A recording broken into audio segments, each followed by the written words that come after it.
Bien, buenos días, bienvenidas, bienvenidos a este evento. Muchas gracias por estar aquí presentes. Esta mesa redonda tenemos el lujo aquí de presentar, de compartir. Va a tener una estructura organizativa durante las próximas horas que les quiero compartir y a continuación también presentar aquí a quienes nos acompañan.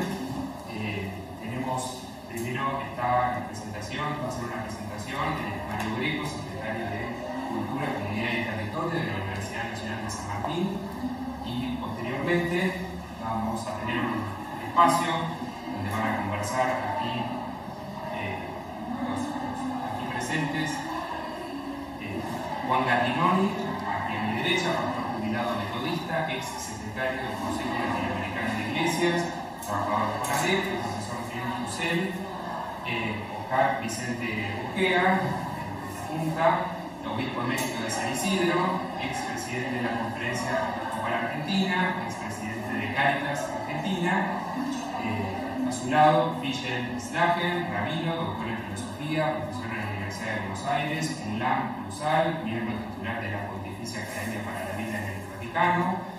Y por último, Verónica Jiménez Berigó, socióloga, profesora del Seminario de Investigación, Sociedad y Religión de la Universidad de Buenos Aires, investigadora principal del CONICET y del CEI. Este proyecto, esta mesa, está organizada por el proyecto UNSAM Investiga, Presencia y Alcance del Problema de la Secularización de las Ciencias Humanas.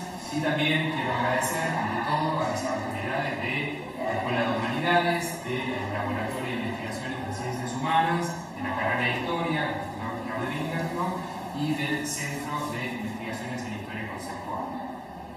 Sin más, les comento entonces que tendremos más o menos una hora y 20, donde conversarán aquí los presentes, luego va a ser una intervención específica la profesora Jiménez Berigó, y por supuesto que van a conversar entre los cuatro, y tenemos después, luego de la intervención de la profesora, un espacio para preguntas del público, así que sin miedo pueden levantar la mano y iremos coordinando para que puedan hacer las preguntas y responder. Bueno, sin más, dejo aquí la palabra a Mario. Agradecemos a Mario Greco.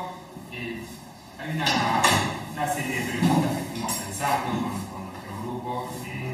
Yo voy a señalar una sola para que podamos conversar y les cedo la palabra y eventualmente irán introduciendo unas otras, ¿no? Pero habíamos pensado, por ejemplo, ¿cómo evalúan ustedes las transformaciones que tienen las personas en sus maneras de vincularse con la religión en Argentina a lo largo de las últimas décadas? ¿Notan cambios? ¿Notan modificaciones significativas? ¿Hay continuidades? En fin. Doy la palabra, que la tome quien quiera. Estoy totalmente de acuerdo y bueno, tenemos a una persona que con el equipo de Marimachi hizo la primera, segunda y van por la tercera, ya casi puesta de Nacional de Creencias, preparándola y actitudes religiosas. Sí, claramente se ve también en la comunidad judía reflejado un aumento de personas sin filiación, es decir, que si bien son judías, ustedes saben que el judaísmo es matrilineal, es decir, digamos, la membresía al pueblo judío antecede a toda decisión teológica. El judío es hijo del vientre judío, quiera o no quiera, le sea indiferente o no a ello. En términos de Levinas es una totalidad, digamos, ¿no? Y también, por sobre todo en las personas jóvenes, que están bastante alejadas, por sobre todo de la parte ritual, digamos, ¿no? de los servicios religiosos. Ahora, eso está claro, se ve también en el judaísmo, más allá de algunos momentos, ¿no es cierto?, o más allá de algunas circunstancias que no por cuestiones religiosas, sino por cuestiones de lo que llama la política de la identidad, se acercan al marco comunitario, o por cuestiones de ayuda social, ¿no? Se acercan a instituciones como AMIA para el servicio de empleo, ¿no? Pero no por una cuestión religiosa, sino por una cuestión de pertenencia y de tratar de que la ayuda social en cualquier ámbito sea más asequible o más rápidamente asequible. Pero yo estoy absolutamente de acuerdo con lo que decía el doctor, no me olvidé el nombre, Mario, porque sí, en el judaísmo, desde el punto de vista ya religioso y filosófico, sí se nota una, y incluso desde el punto de vista sinagogal, ¿no?, de lo que la gente habla dentro de la sinagoga, que el proceso simultáneo de la secularización, más también el aumento de quienes se definen como espirituales pero no religiosos, cosa que yo no sé qué quiere decir la espiritualidad, la verdad que yo no sé qué quiere decir, no sé de qué se trata la espiritualidad. Sí se nota que no es que hay un abandono de lo sagrado, que sería el mejor de los casos, ¿no?, sino que hay algo peor, hay una relocalización de lo sagrado en espacios como, por ejemplo, ideologías políticas, naturalismo, consumismo, ritualidad autocelebratoria, que muchas veces a eso se le llama espiritualidad, ¿no es cierto? ¿En qué estás pensando? Y en la New Age estoy pensando también en marcos que se le denominan espirituales, que no es otra cosa que paganismo, ¿no? El natura, Deus sive natura, ¿no? El naturalismo como nueva religión pagana, digamos, ¿no? O todo tipo de, no solamente profanación de lo sagrado, sino también sacralización de lo político, ¿no? Mesianismos políticos, ¿no? Una especie de sacralización no solamente de la ideología política, sino también de los personalismos políticos, ¿no? Entonces, desde el punto de vista judaico, no es tan grave la pérdida de lo sagrado, sino la mutación y la relocalización de lo sagrado hacia cuestiones que son mundanas, digamos, ¿no? O sea, se le da a la inmanencia el carácter de trascendencia, y ahí es donde surge el problema básicamente de lo que en teología se llama la idolatría, ¿no? La idolatría, cuando yo me prosterno ante una imagen, ante una eidos, o ante cualquier otra cosa que no sea Dios, y esa transformación de la religiosidad, yo creo que, y esto lo hablé primero con Marimachi, esto lo hablé con él, que creo que la encuesta es muy buena y nos sirve muchísimo para saber dónde estamos parados, pero creo que lo que, no sé si le faltaría, pero yo le haría como un fine tuning a la encuesta, que es que las transformaciones en la religiosidad de cualquier sociedad no deben medirse exclusivamente en términos de creencias o de sentimientos religiosos, sino en la fidelidad al cumplimiento de la normativa religiosa. Porque la religión no es un fenómeno cultural, tampoco es un fenómeno social. Uno lo puede abordar desde la antropología, desde la sociología, desde la cultura, pero en primera instancia es un acto de obediencia práctica al mandato divino, con lo cual sería bueno también tener ese aspecto, que es el aspecto de medir la religión de acuerdo a la norma religiosa, digamos, ¿no? Un punto de vista interno. Un punto de vista interno, exactamente, en donde, para terminar, digamos, la secularización desde ese punto de vista, que es creciente, por supuesto, en las sociedades modernas, ha llevado hoy a que la religión sea una especie de adorno cultural, un fenómeno identitario, moralizante, pero que ha perdido, o que perdió en gran parte, su núcleo esencial, que es el servicio a Dios por sí mismo, digamos, ¿no? Es decir, las transformaciones que, no solamente en Argentina, en el mundo se observan, como este auge de espiritualidades alternativas, ¿no? O la privatización de la religión, también, el señor Ojeda hablaba también de este fenómeno de la privatización de la religión, son justamente síntomas yo diría, de la disolución del sentido religioso auténtico, que es reemplazado por la sociología, por la psicología, por la política de la identidad, por cuestiones que deberían ser motivos de competencia del Estado, digamos. Básicamente ese sería, respecto de esa pregunta, mi amor. Bueno, de las preguntas que estuvimos pensando, las han abordado. Estaba pensando si uno le da un tono un poco más institucional, ¿no?, a la reflexión. Les pregunto, ¿cuáles consideran que son los desafíos más importantes para las instituciones religiosas de cara a los cambios sociales, culturales y políticos del siglo XXI? Podemos empezar a venir, ella va a hablar en una parte específica, por eso no le hice la pregunta ahora, pero si querés agregar algo, obviamente. No, a ver, me parecía interesante esto de pensar, en principio celebro el encuentro y la charla, que me parece muy auspiciosa. Después me parece interesante rescatar algo de la manera en que empezó Mario, que trajo un filósofo italiano.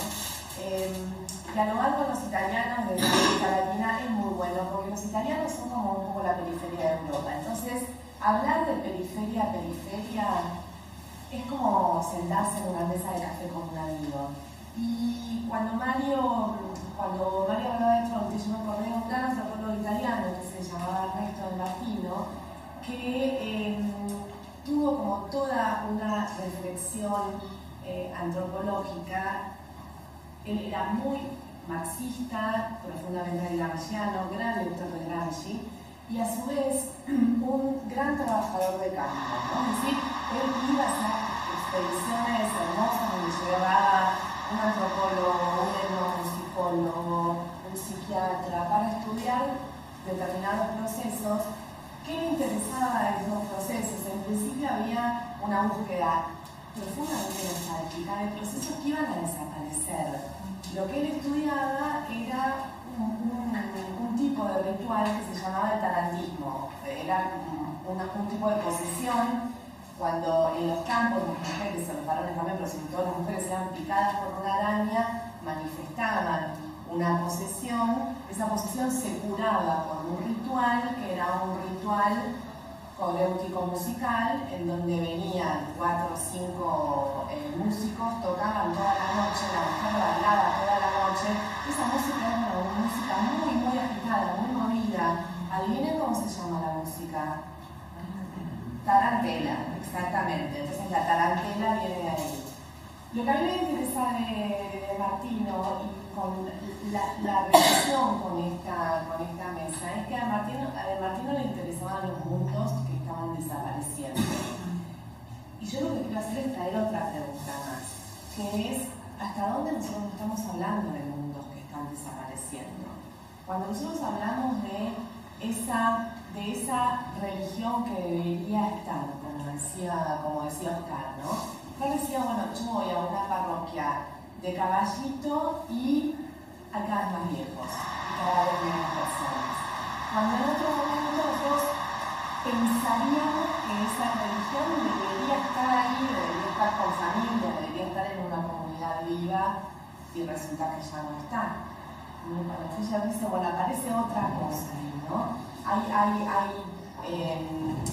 Lo que tenemos son creencias que cada uno va mezclando entre un judaísmo medio experimentado con, no sé, New Age, con rituales del agua. ¿Qué es lo que falta ahí, no?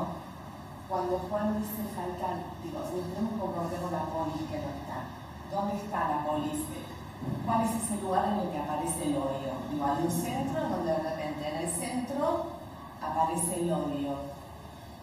Y estamos hablando, en el fondo, de mundos que están desapareciendo, pero también de mundos que se están transformando.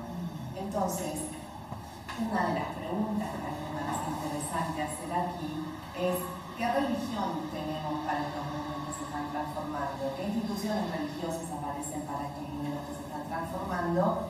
Y también, digo, recojo el guante, ¿no? ¿Qué es lo que vamos a hacer los académicos y académicas para acompañar desde un lugar que no sea el de la cátedra o el del púlpito, jugando con las comparaciones? ¿Qué vamos a hacer nosotros también con ese mundo que se está transformando? ¿Cómo vamos a contribuir a entenderlo?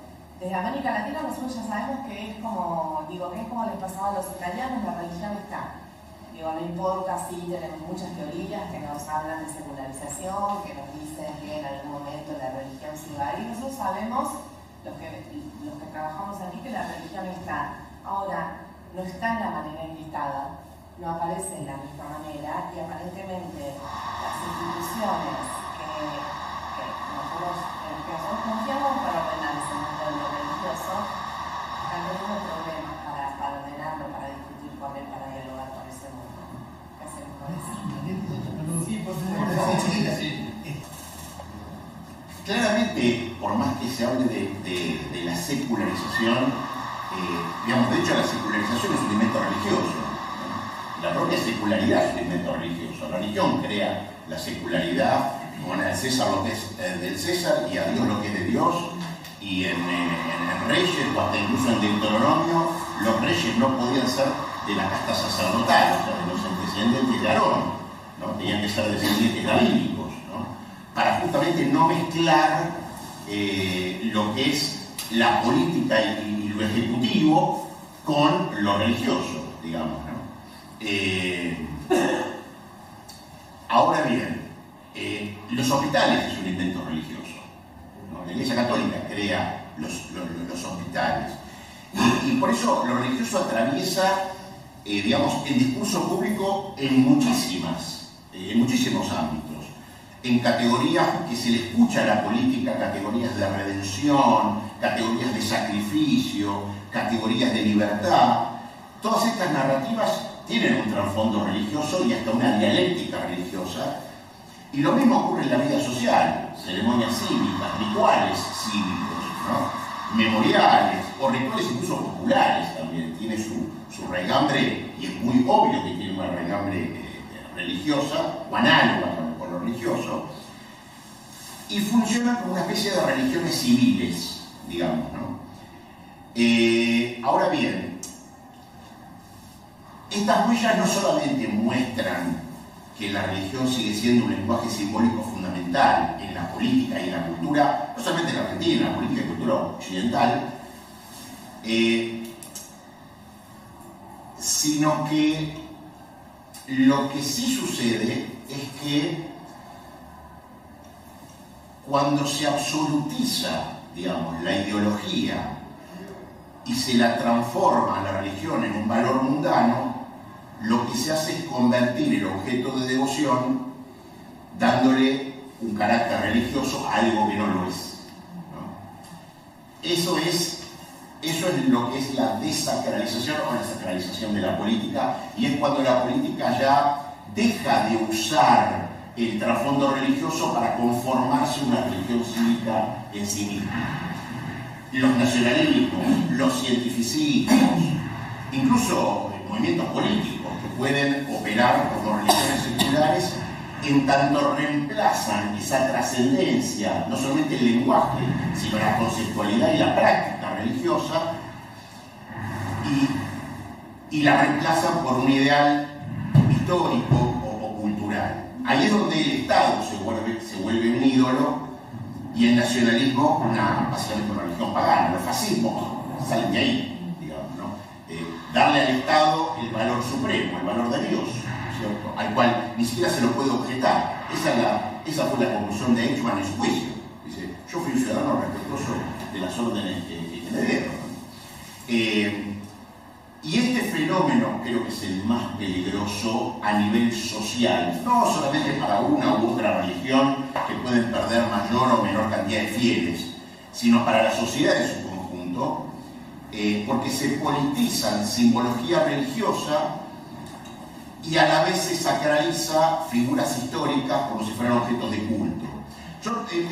Se me ocurrió escribir dos ejemplos que son internacionalmente citables, que es Abraham Lincoln, cuando él asume, ¿no? En 1858, él pone como alegoría lo que llama la alegoría justamente de la casa dividida, ¿no? Aludiendo al Evangelio, a Mateo 12, ¿no? Argumentando que una nación no puede subsistir medio esclava y medio libre. Estamos en la guerra civil, ¿no? Eso, por supuesto, es un uso político de la religión. En este caso uno podría decir, bueno, es un uso virtuoso, ¿no? Y cuando asume Ronald Reagan, muchos años después, obviamente, él se refiere a Estados Unidos utilizando el Sermón del Monte, Mateo 5, diciendo que la ciudad sobre la colina, el famoso sermón, diciendo que la nación, por Estados Unidos, tiene la misión moral superior sobre otras naciones. Ronald Reagan dijo eso cuando asume el discurso de asunción de su presidencia. Un uso bastante chauvinista, en este caso, medianamente chauvinista de la religión. Ahora, un ex gobernador del Chaco, no hace mucho, en su discurso citó la parábola de la oveja perdida, Lucas 15, ¿no? Para llamar justos a los votantes a favor de él y pecadores a sus adversarios políticos, ¿no? Convocando, y lo dice, a convertir a estos últimos, a los adversarios políticos, ¿no? Es decir, ahí es donde ya se traspasa, ¿no? el uso religioso en la política, se vuelve partidario, ¿no? O por ejemplo la famosa frase que todo el mundo la cita, que en realidad no es una frase bíblica, sino que es una parábola al Apocalipsis, cuando dice Dios vomita a los tibios, que es una frase más usada por los políticos que por los propios religiosos, ¿no? Para criticar justamente a los adversarios políticos o a los eventualmente traidores de una causa, en fin. La fuerza del cielo también, el libro de Macabeos, tal cual. Es decir, cuando el discurso político incorpora una retórica religiosa cargada de elementos netamente morales que pertenecen a una teología, cambia los términos de adversario político por pecador, correligionario, camarada, como se le quiera llamar, político a justo, lo que hace es incrementar las hostilidades, ¿no? Y eso sí es no solamente la banalización de la religión, sino también la sacralización de la política, que lo único que trae en la historia, lo único que trajo fue violencia, trae exclusión entre no creyentes y creyentes, como si fueran partidos políticos, ¿no? Y el uso de la religión, no porque haya una convicción profunda, porque ni Lincoln, ni Reagan, ni en este caso Capitanich, que fue el que lo dijo, el ex gobernador del Chaco, sean profundamente religiosos, sino que justamente es un uso estratégico de la convicción religiosa para legitimar su discurso y para mover masas, que es uno de los capitales justamente de la religión, sin que necesariamente haya un compromiso ético religioso detrás de él. Digamos, es un uso netamente político, es decir, se banaliza el discurso religioso, se lo usa como mera decoración o herramienta de campaña, se lo vacía de contenido de la misma forma que se vacía de contenido la religión cuando clérigos hacen política partidaria. Y ahí me sumo a lo que dice el padre o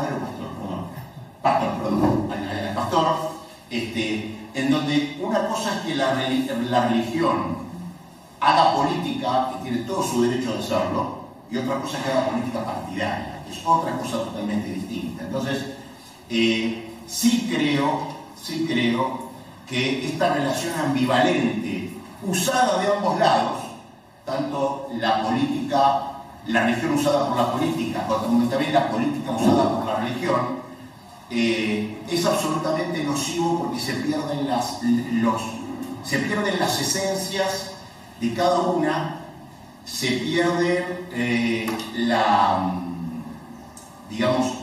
sacralización y la pureza de la religión, banalizándola y se hace de la política una nueva religión, en donde entonces, digamos,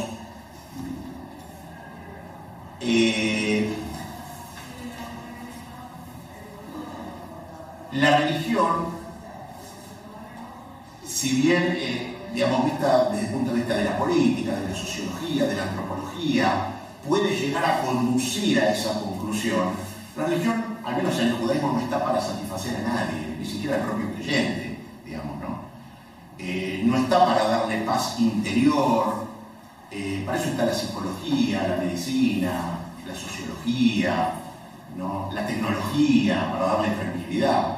La religión, al menos en el judismo, está para exigirle al hombre la obediencia a Dios. Punto. Punto. Digamos. Hasta incluso exigirle su propia vida, ¿no? Lo demás son sucedáneos psicológicos, ¿no? Cicerón cuando traduce la palabra en griego, cuando traduce en griego que a partir de la Septuaginta, él traduce la palabra dat, que en hebreo quiere decir ley, él la traduce como la palabra religio, que tiene, como decía el pastor, el significado de relegere, pero no es el significado que le da Cicerón. Cicerón le da el significado de relegere como antónimo de negligere, de ser una persona muy exhaustiva en la copia, como antónimo de negligente, ¿no? Religere como antónimo de negligere, esa es digamos, el sentido que le da Cicerón, que es el primero que empieza a usar la palabra religio, ¿no? Ahora, ¿y esto qué quiere decir? Digamos, que al menos del judaísmo las prácticas religiosas se ven degradadas por el uso partidario de esa, cualquiera sea, de esas prácticas, y por eso creo que los desafíos más importantes mirando, digamos, hacia el interior de la religión serían 4, ¿no? Primero, mayor legitimidad ética, ¿no? Haciendo una autocrítica, ¿no es cierto? Es decir, recuperar la confianza social exige coherencia moral, transparencia institucional, una relevancia también, un desafío relevante pedagógico, que es responder a problemas contemporáneos, por más que la religión no tenga esa finalidad. La finalidad de la religión no es resolver problemas, para eso está la política, para eso está la sociología, para eso está la academia, para eso está la ciencia o la tecnología, ¿no? Pero sí responder a problemas en lenguaje inteligible y fiel a la tradición. El tercero sería la relación con el Estado y la política, ¿no es cierto?, en donde la religión debe participar en la vida pública, por supuesto que sí, pero sin someterse a lógicas partidarias. Y el Estado debe tener la virtud de cambiar anulación de la religión por contribución de la religión a la gobernanza, superando esa tentación de anular constantemente el fenómeno religioso y, en cambio, digamos, hacerlo aportar constructivamente al bien común. El cuarto es el fortalecimiento comunitario, ¿no? Crear redes de solidaridad, cuidado, combinando tradición con profesionalización institucional. Es decir, el desafío para mí no es adaptarse a la modernidad, el desafío de la propia religión, no es adaptarse a la modernidad, no es conquistarnos fieles, sino preservar hoy la pureza del servicio religioso, y no dejarse tentar tanto por la funcionalización de la religión, ¿no? Para obtener o para sostener valores democráticos, o para sostener una identidad nacional, o para sostener una moralidad pública, ¿no? Porque la única misión es orientar a los creyentes en el cumplimiento desinteresado de los preceptos. Y lo dice una persona que ha presentado un proyecto para elaborar una comisión de producción interreligiosa en el Instituto de Bioética de la UCA, con el padre Robert Revelo. Nosotros, por ejemplo, elaboramos el protocolo de asignación de triaje y de asignación de recursos vitales que se implementó en la pandemia, ¿no? En términos de bioética, ¿no? cuál era los términos éticos para distribuir, por ejemplo, respiradores. Cuando en ese momento el protocolo indicaba que cuando dos pacientes llegaban simultáneamente al centro de salud con el mismo cuadro de gravedad, el médico tenía que aplicar el sistema de la moneda, es decir, tenía que tirar la moneda. Lo decía literalmente así, tirar la moneda. Y nosotros elaboramos un protocolo que al final se terminó aprobando por la legislatura porteña, gracias a Dios se aplicó muy bien. Elaboramos, por ejemplo, también una declaración para la puesta en valor de la vejez frente al envejecimiento poblacional, ¿no es cierto? Muchas de esas políticas las tomó el Consejo para la Ancianidad de la Legislatura y la Comisión de Salud del Senado de la Nación. Y así otras cuestiones que colaboran a la gobernanza, pero que no es la finalidad de la ley. Bueno, Gracias. Gracias Jorge por la invitación. Cuando acá los colegas me convocaron a hablar sobre el tema de secularización, concretamente me convocó Marina, con quien tenemos una tradición de maestros en común. Y quiero recordar aquí también a Ricardo Picaro, que es un gran sociólogo que falleció este año y que fue que nos enseñó a pensar algunas cosas. Y una de las cosas que nos enseñó a pensar Ricardo tenía que ver con esto de que en las sociedades contemporáneas hay cosas que eran pensadas de manera unida que ahora las tenemos que pensar como en capas separadas. Entonces, la creencia no está ya articulada con la práctica, tampoco está relacionada con el armar comunidad en términos religiosos. Eso es lo que tiene que ver con nuestro pequeño objeto de mirada sociológica. Entonces, hoy por hoy nosotros con lo que nos encontramos en el campo es que lo que normalmente se llamó a través de las miradas académicas, secularización, es decir, algo que estaba en la esfera de lo sagrado, para hacer un nombre rápido, pasa a la esfera de lo secular. Lo que nos encontramos hoy es que si tenemos que pensar esa secularización en la sociedad, tenemos que pensarla en todas estas diferentes capas, en todos estos espacios complejos. ¿Con qué nos encontramos hoy en el campo? Nos encontramos hoy en el campo porque las personas siguen creyendo de manera muy masiva. Creen, en principio, nuestras encuestas nos cuentan, por ejemplo, que las personas creen en Dios. 90 y pico % de la gente creía en Dios en el 2008, 91% creía en Dios en el 2019. Estoy segura que la próxima encuesta nos va a dar un número parecido.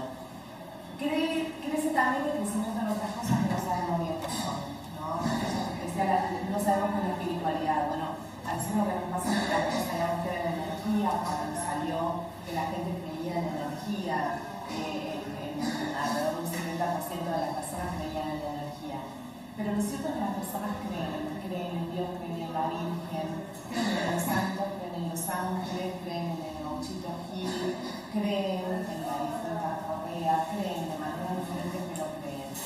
Y después existen otras interpretaciones que creen lo que las personas hacen con esas creencias, ¿no? ¿Qué tipo de actividades se hacen con respecto a las creencias religiosas? Y ahí lo que tenemos es que, claro, eso, bueno, cada vez menos. No solamente cada vez menos, sino cada vez menos articulado con lo que las instituciones religiosas quieren que las personas hagan. Por ejemplo, a nosotros nos salió en la encuesta de 2008 que alrededor del 40% de las personas iban por lo menos una vez por mes y más a las celebraciones de su culto. Y esto es muy gracioso, porque cuando nosotros después fuimos a hablar con algunos pastores y algunos obispos, me acuerdo que fuimos a hablar con el obispo Stockler de Quilmes en aquel momento, y el obispo Stockler nos dijo: eso es mentira. Y yo, ¿por qué es mentira, monseñor? Bueno, eso es mentira, porque si nosotros tuviéramos al 40% de las personas, no nos alcanzarían las iglesias para que estén adentro. Entonces ahí, claro, uno lo que tiene que empezar a pensar es que cuál es el instrumento que nosotros usamos desde la tecnología para medir. Cuando nosotros hacemos este tipo de encuestas, le preguntamos a las personas y las personas nos contestan. ¿Qué es lo que nos contestan? ¿Nos contestan la verdad? No, eso, lo de la verdad, se los voy a dejar acá a los amigos filósofos, filósofas de la sala. Lo que nos contestan a los sociólogos es lo que hacen, por un lado, lo que les gustaría hacer, por otro lado, lo que su mamá le dijo siempre que hiciera por el otro. Entonces ahí lo que tenemos es toda una serie de representaciones acerca de lo que está bien acerca de la religión, que es lo que se termina reflejando en el 40% de personas que van por lo menos una vez por mes a las ceremonias de su culto.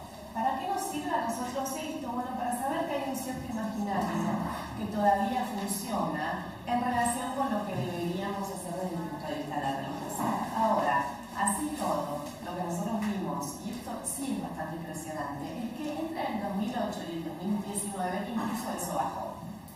Es decir, las personas que nos decían que iban a las ceremonias de su culto de todas las religiones, no sin ninguna en particular, bajó bastante.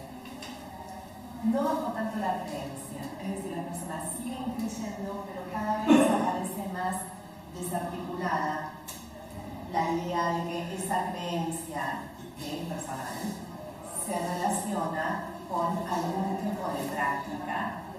Y esas prácticas tenemos distintas prácticas. Nosotros también preguntamos, por ejemplo, si las personas rezan, si se comunican con Dios. Esa la más alta. Si hacen cosas en su casa, por ejemplo, leer libros sagrados, también es bastante alta. ¿Cuáles son las prácticas que disminuyen? Las prácticas que suponen encuentro, las prácticas que suponen salir de su casa, ir a un grupo, asistir a una ceremonia junto con otros.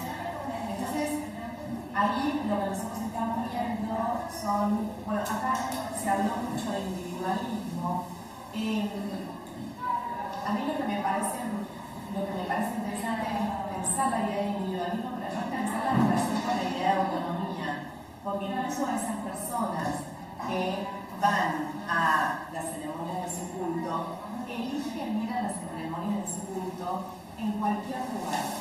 Por ejemplo, la Iglesia Católica tiene una distribución del territorio en diócesis y parroquias. Si yo estoy en una parroquia, tengo que ir a esa parroquia.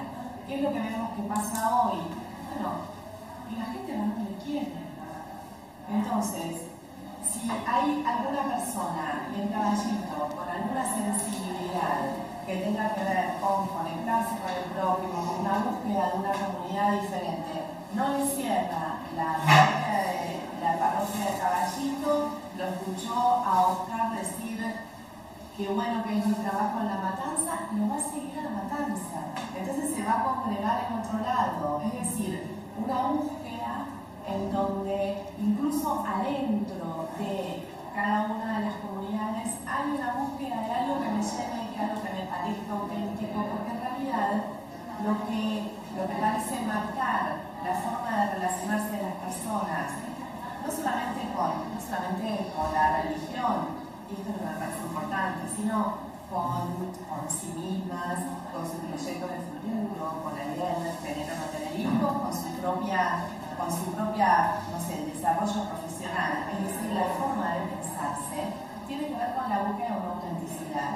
Lo que para mí es auténtico, lo que para mí es verdadero, lo que para mí vale. Entonces, lo que por acá estábamos reclamando, ¿no? Que es que, bueno, la religión en realidad tiene que ver con la fidelidad al cumplimiento de la norma. Esto es algo que en la sociedad contemporánea está muy, muy tensionado. Para la mayoría de las personas de cualquier religión, hay algunas que eligen y que dicen, sí, la religión para mí es el cumplimiento de la norma. Bueno, porque están eligiendo igual. Es decir, lo que marca es lo mismo que marca a toda la sociedad contemporánea, que es yo elijo qué estudio, yo elijo con quién me caso, yo elijo con cuántos hijos tengo y con quién tener a mis hijos. Los que somos sociólogos y sociólogas acá ya saben que eso es mentira, porque las determinaciones y todo eso, pero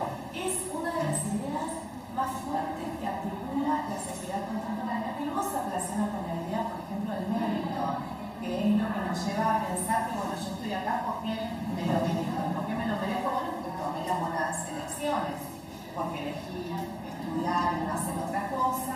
Esa idea, yo lo veo, que bueno, que no se lo merece, lo afuera.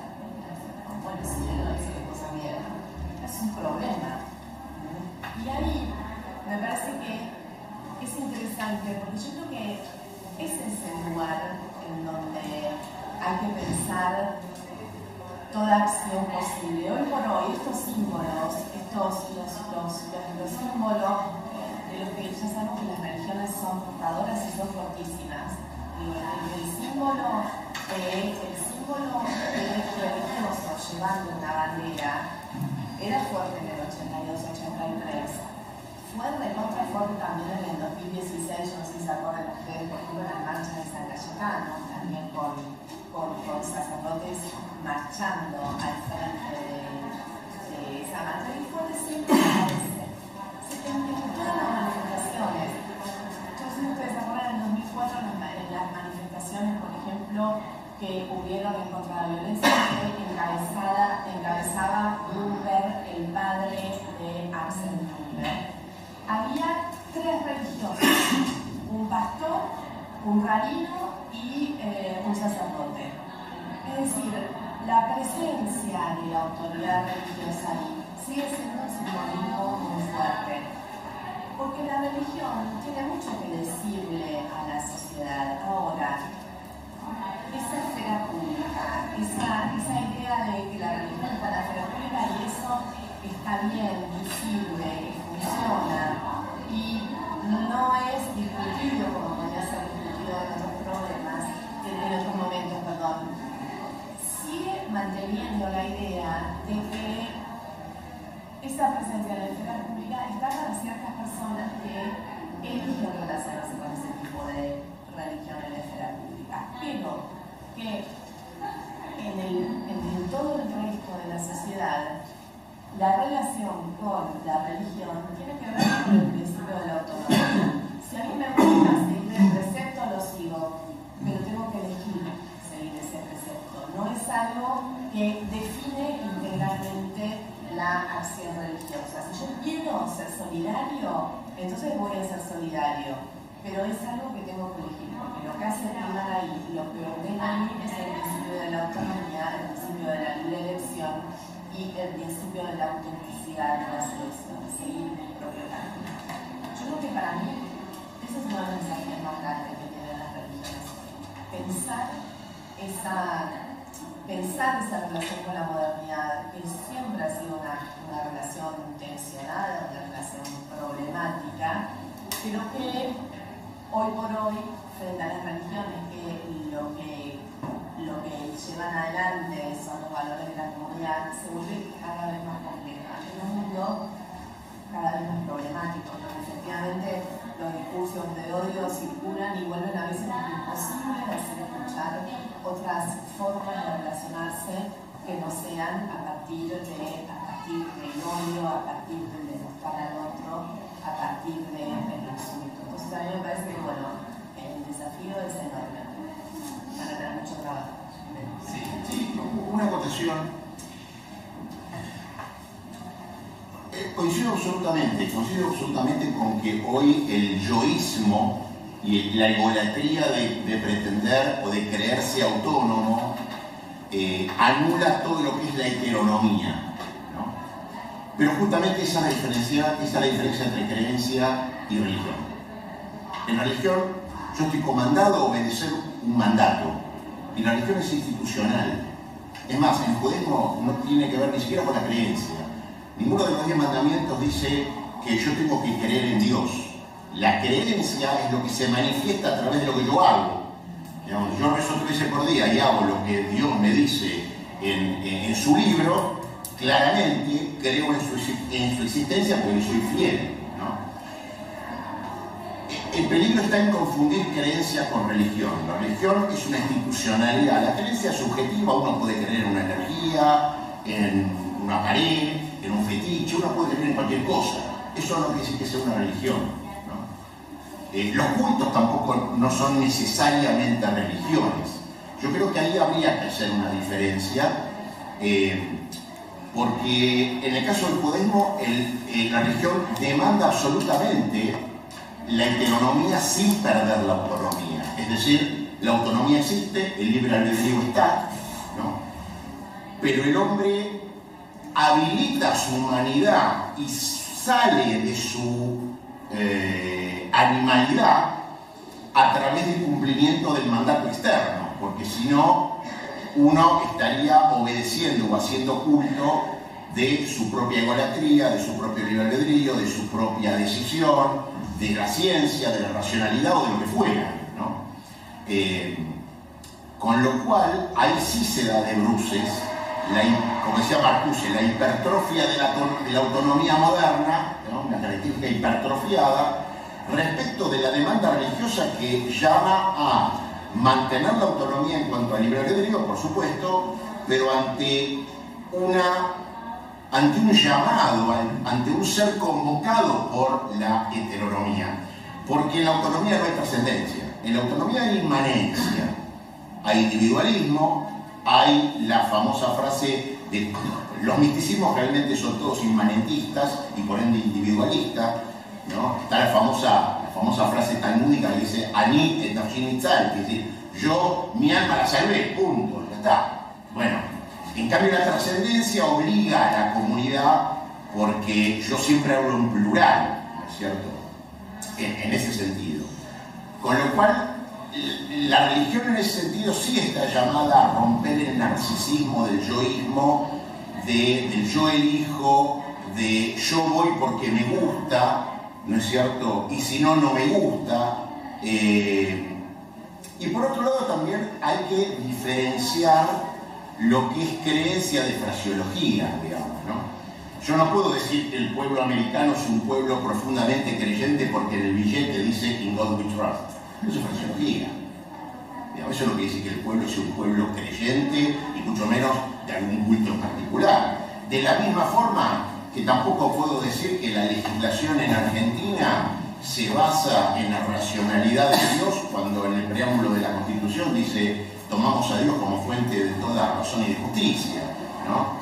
Y tampoco puedo decir que el legislador cuando jura poniendo la mano abajo de los evangelios, del Corán o de la Torá, es una persona que le da significado al juramento tal como es, que es con esto yo demuestro que esto es el valor supremo para mí y me comprometo, ¿no?, a mantener mi mandato de acuerdo a lo que dice la ley, porque a los 2 segundos ya la está rompiendo, digamos, ¿no? En fin, creo que sí hay que diferenciar lo que es la fraseología, lo que es la cuestión subjetiva, que es la creencia, la opinión, respecto de lo que es una religión, que es algo institucionalizado. Uno lo puede tomar o no, nadie dice eso, pero que no es selectivo. El judaísmo no es selectivo. Una persona es judía porque nació de vientre judío, más allá después de lo que hace con ello, ¿no es cierto? Bueno, en principio agradecemos a los 4 oradores.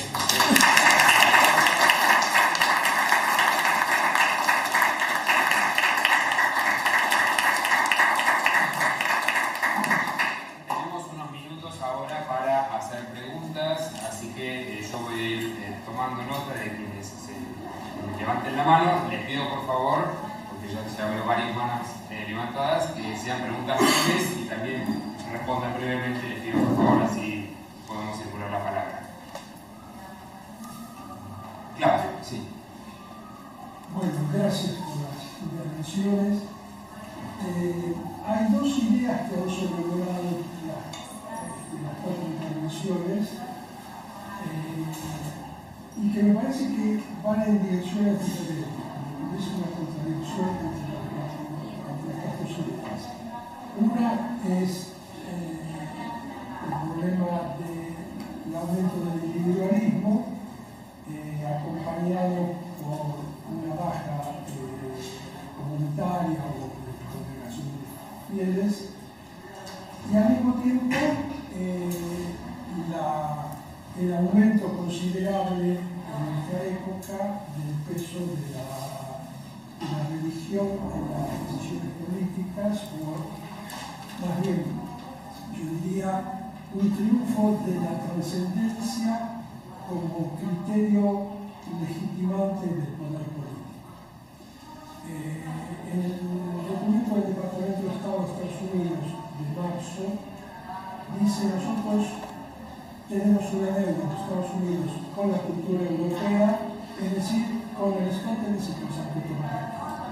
O sea, con el orden natural de la desigualdad que había sido avalado por Dios, porque el orden natural es el orden de Dios, y por lo tanto nosotros estamos aquí para cumplir con para establecer definitivamente, para llevar adelante. Por otro lado, hace pocas semanas, Putin decía: el destino de Rusia está fijado por Dios, nosotros lo administramos, lo gestionamos. Me hace acordar esta famosa frase de Hitler donde dice: yo marcho por la vida como un solo ángulo, me guía la providencia.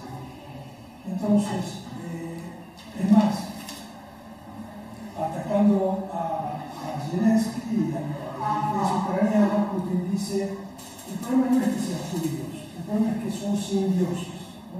Hay una palabra en ruso que es безбожник, o sea, sin dioses, no tienen dioses, no los vemos, Zelensky no va a la sinagoga, ese es el problema. Entonces, bueno, esa la pregunta sería: ¿cómo ven ustedes, cómo explican ustedes este triunfo histórico de la trascendencia, más allá de Maquiavelo, más allá de todo lo que se ha dicho de la secularización? Y si hay tiempo, la segunda pregunta, cortita, ¿cuál es la clave del éxito del evangelismo y de su compromiso con la política en países como Brasil, Estados Unidos o Argentina, que está así? Si les parece, se ponen dos preguntas más breves y así responden María y Mora. Sí. La pregunta. Sí, estamos sí. Muchas gracias a los expositores, y encontré como algo en común los tres representantes. También lo dijo la doctora, el tema de la, por supuesto, de la individualidad, ese yoísmo al que todos hicieron referencia. A mí hay un problema que me preocupa mucho, que tiene que ver con eso, y quiero saber cómo cada una de las corrientes religiosas lo ha pensado y cómo poder darle solución a eso. El tema es el invierno demográfico. Creo que todos estamos al tanto de que estamos pasando por un invierno demográfico, que no es solamente una cuestión argentina, es una cuestión mundial, exceptuando algunas regiones orientales donde obviamente todavía es tanta la multitud que todavía se siguen manteniendo leyes del único hijo, etc. Entonces, mi pregunta es esa. Yo creo que, mi opinión es que a partir de la secularización, justamente el tema de la familia se ha trastocado. Y concretamente creo que la orden de Dios, crecer y multiplicaos, vale para todas las creencias, para todos los ritos religiosos. Entonces, mi No solamente, yo tengo 4 y soy ateo. Pero fantástico. Entonces quiere decir que su respuesta sería que hay que convertirse en ateo para reproducirse. No, mi problema más allá de lo religioso, porque esto es un problema que va más allá de lo religioso, pero mi pregunta es, desde lo religioso, ¿cómo ven ustedes ese problema que es una consecuencia directa del individualismo y digamos del egoísmo al que ustedes hicieron alusión? ¿Y qué propuesta piensa cada uno que desde su orientación religiosa están dando. Bueno, sumamos Mora. Tres cosas muy breves. Lo primero que pensé fue si este mundo que está desapareciendo desaparece porque las personas ya no quieren o no saben cómo creer, o si el mundo desaparece porque las personas ya no creen en lo que creían antes. Después pensé en el tiempo,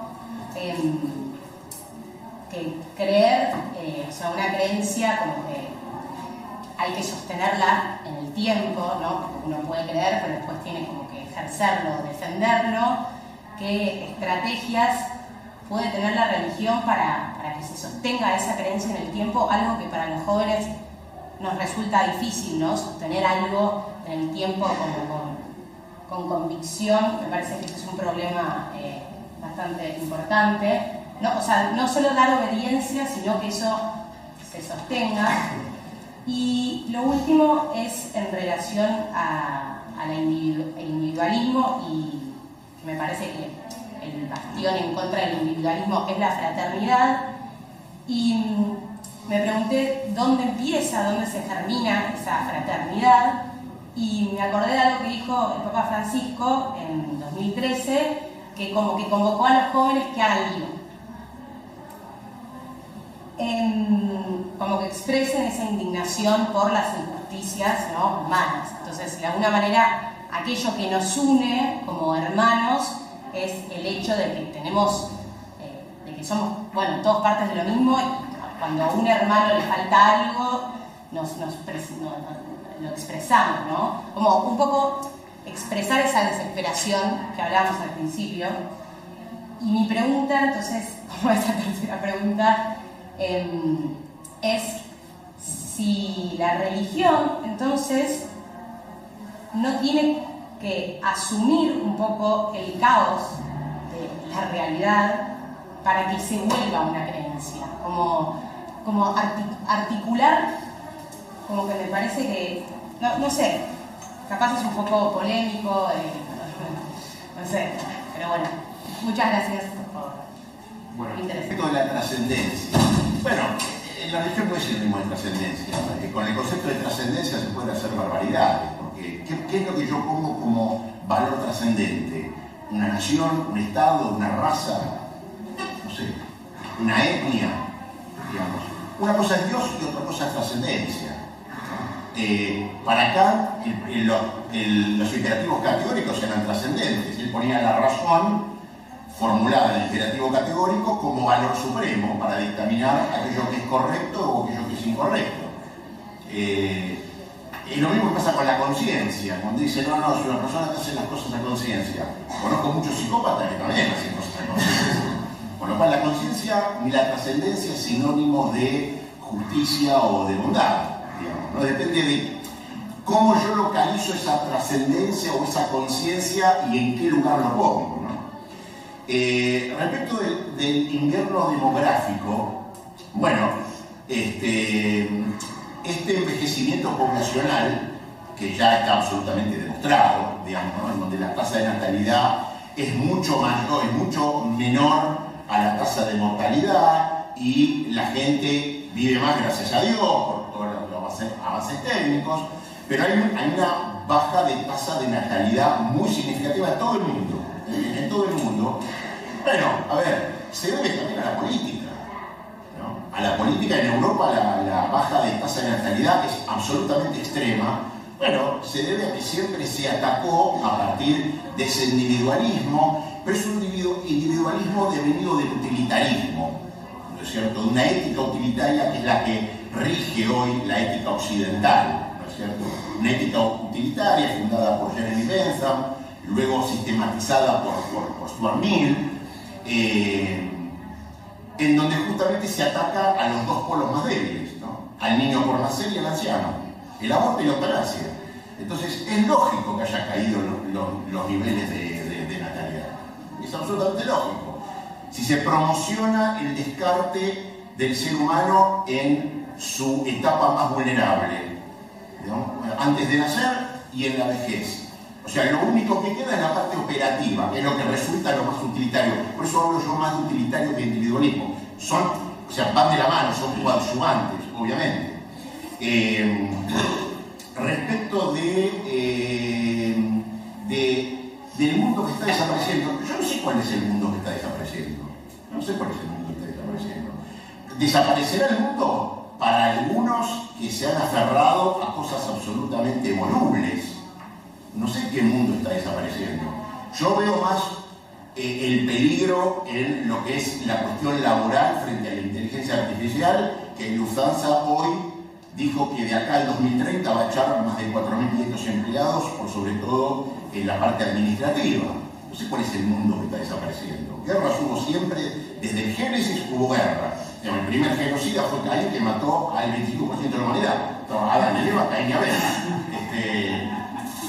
No sé qué es el mundo no está desapareciendo. El mundo cambia todo el tiempo, las tecnologías lo hacen cambiar. Digamos, no sé qué mundo está desapareciendo.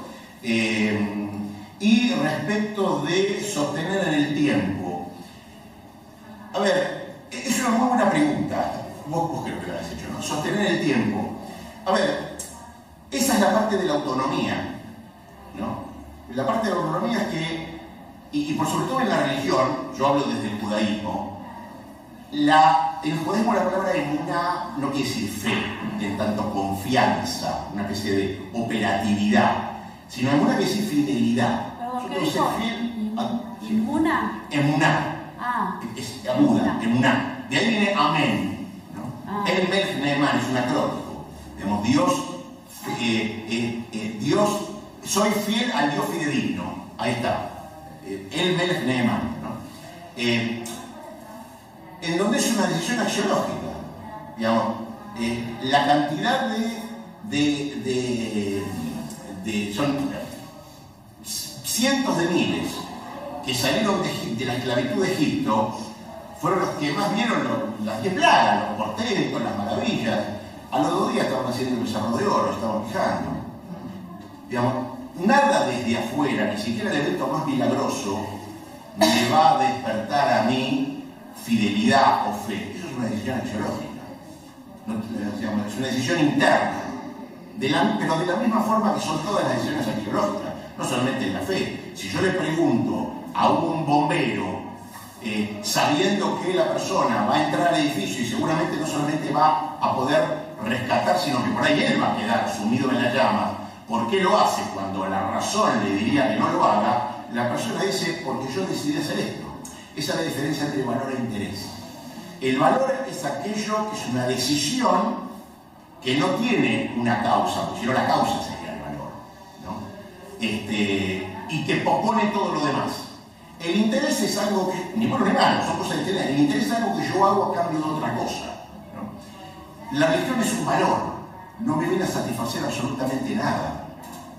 Como judío, el día más triste de mi vida, yo tengo que rezar de la misma forma que el día más alegre de mi vida, porque el rezo no es para mí, el rezo es para cumplir el mandato de Dios, que me dice, yo tengo que rezar 3 veces por día, y este es el canon para rezar.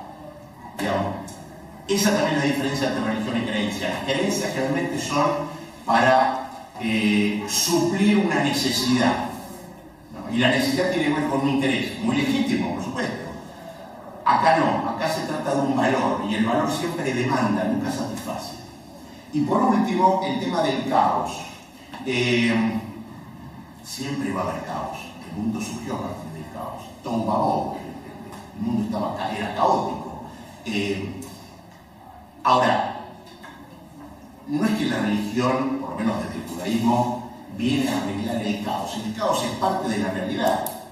Yo lo que estoy comandado es a servir a Dios cumpliendo sus preceptos en el mundo tal cual está, así de caótico como está.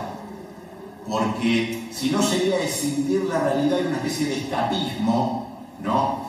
Y ahí vuelvo a la trascendencia, en donde yo pongo mi misión por fuera de la realidad que me toca vivir. Y eso lo que estoy haciendo básicamente es escaparme de los problemas. No, hay que tomar el caos como Sísifo. Hay que tomarlo, hacerlo suyo y tratar de cumplir con ese mandato dentro de ese caos.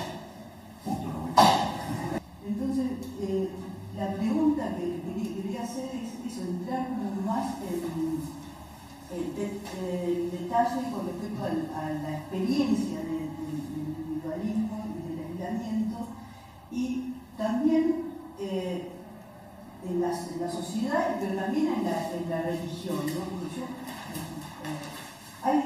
cuando Ramírez decía, ¿no? La idea del cumplimiento del mandato, la religión como ese gesto incondicional tiene que tener una relación con el mundo que me parece distinta de la idea de la comunidad que trajeron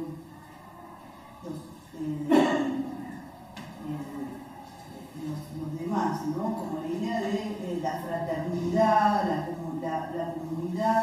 O sea, yo creo que también en la experiencia de la religión, digamos, puede haber también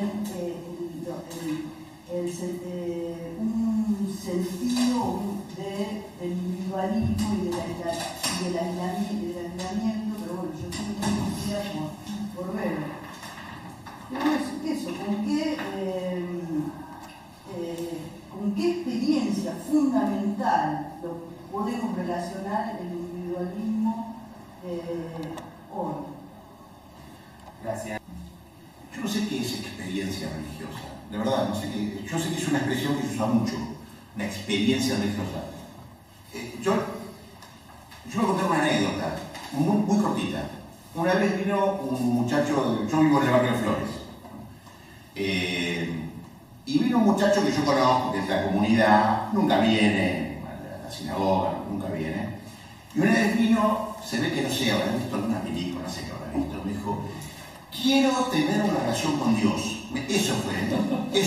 Vino a mi casa viene mucha gente, me tocó el timbre, le digo sí, esperá ahí abajo. Abrí la puerta y me dijo, Ramiro, quiero tener una relación con Dios. ¿Qué tal? Bien, la verdad que lo conozco que fuma como una locomotora. Ok. Deja de fumar. Bueno, ¿qué le dije? Le digo, mirá, ¿vos querés tener una relación con Dios? ¿Querés tener una mancomunión con Dios? En Shabbat no fumes. En Shabbat no se puede fumar, porque no se puede prender fuego. Él estaba esperando que yo le tire, no sé, rupias, o que le haga una sesión de no sé qué. Le digo, mira, rápido te lo digo. En Shabbat no fumes. Ahí vas a tener una comunión con Dios. O vas a hablar no era Shabbat. No era Shabbat. Era un día de semana. Y le digo, mira, este Shabbat no fumes. Empezá por ahí, después seguimos, pero empezá por ahí. Esa es una experiencia religiosa. Para mí, digamos, cumplir con lo que Dios te dice. Punto. Es decir, ahora, si uno se refiere a la experiencia religiosa, una especie de éxtasis, yo no sé, eso pertenece por ahí más a una mística que a una religión propiamente dicha, institucionalizada y normalizada. Ahora, por supuesto que la religión dialoga todo el tiempo con el mundo. En el judaísmo tenemos 613 preceptos. Hay preceptos para la actividad agrícola, para la actividad financiera, para el trabajo, para la intimidad con el cónyuge. Hay preceptos económicos, hay preceptos que están regulados desde que me levanto hasta que me acuesto. Y así es como yo dialogo en el mundo. Digamos, un judío religioso, cuando abre el negocio, cumple preceptos desde lo económico, desde lo financiero, desde los préstamos, desde el trabajo, la comida, normas dietarias, todo el tiempo dialoga con el mundo. Porque el judaísmo no es, como dije antes, una religión que tiene que ver con un sentimiento o con una especie de sensación de trascendencia o un ideario a alcanzar. No. Es una cultura legal, es decir, es una forma de vida de acuerdo a una práctica reglamentada de 613 preceptos. Ahora, el problema es cuando la antropología, la sociología o la filosofía viene a dialogar con la religión en sus propios términos, sin entender los términos de la religión.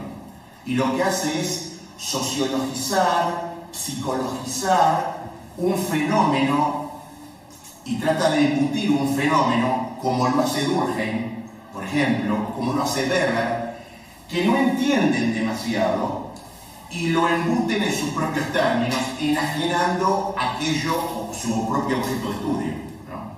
En ese sentido, Buber fue mucho más auténtico, porque en principio se puso a estudiar, cosa que ni Durkheim ni Weber no hicieron, estudiar la religión, pero desde las propias fuentes.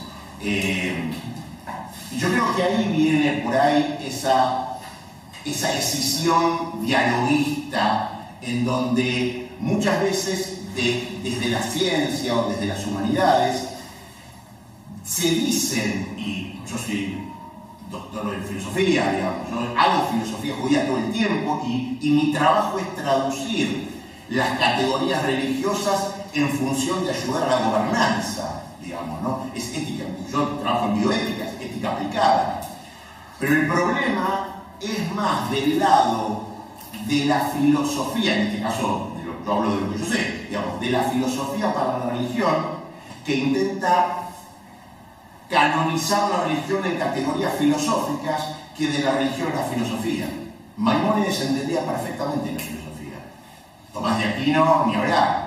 Averroes, si vamos a hablar del Islam, obvio. Pero no siempre la filosofía entendió la religión. Y eso incluso lo dice Sartre también, ¿no? Porque hay que animarse también a meterse en un mundo que no es cómodo, en un mundo, como decía Lévinas, que es un mundo que es mirar el rostro del otro y no el rostro de sí mismo, ¿no es cierto? Y yo creo que ese es el gran desafío para dialogar con la religión. Tratar de no imponerla y no anularla, imponiéndola y matándola con los mismos términos con los que yo lo estoy estudiando. Eso es un gran desafío, no es poca cosa, es un gran desafío, sí, totalmente. Nuevamente.